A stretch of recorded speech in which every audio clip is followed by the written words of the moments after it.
اعوذ باللہ من الشیطان الرجیم، بسم اللہ الرحمن الرحیم۔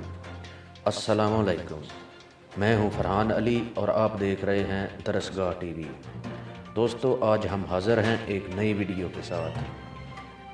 ویڈیو کے آگے جانے سے قبل آپ سے درخواست ہے کہ ہمارے چینل درسگاہ ٹی وی کو سبسکرائب کریں اور ساتھ ہی بیل آئیکن کو دبا دیں تاکہ نئی آنے والی ویڈیو آپ کو باقاعدگی کے ساتھ پہنچ سکے۔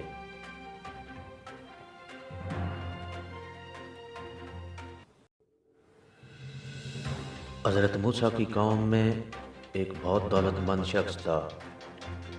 اس کا نام قارون تھا۔ اس کے پاس اتنی دولت تھی کہ اس کے خزانوں کی چابیاں 70,000 اونٹ اٹھاتے تھے۔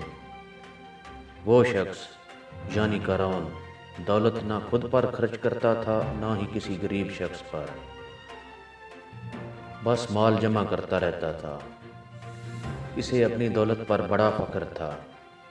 اس کا کہنا تھا کہ میں نے یہ دولت اپنی محنت سے حاصل کی ہے۔ لوگوں نے اسے بہت سمجھایا کہ تمام دنیا کے لوگوں کی دولت صرف اللہ تبارک و تعالیٰ ہی عطا کرتا ہے، اس لیے تم اپنی دولت کو اللہ ہی کی راہ میں خرچ کرو۔ لیکن قارون نے کسی کی بات نہ مانی اور مسلسل اللہ کی نافرمانی کرتا رہا۔ پھر ایک دن وہ بڑے فخر کے ساتھ قوم کے لوگوں کے سامنے نکلا۔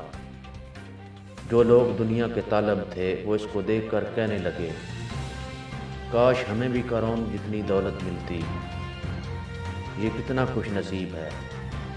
لیکن جو لوگ اللہ سے ڈرتے تھے وہ کہنے لگے، نیک لوگوں کے لیے آخرت میں اس سے بھی کہیں بہتر انعام موجود ہے۔ جب قارون اپنی سرکشی سے باز نہ آیا تو اللہ تعالیٰ نے اس کی دولت کے ساتھ ہی زمین میں گاڑ دیا۔ کوئی بھی اس کو عذاب الہی سے نہ بچا سکا۔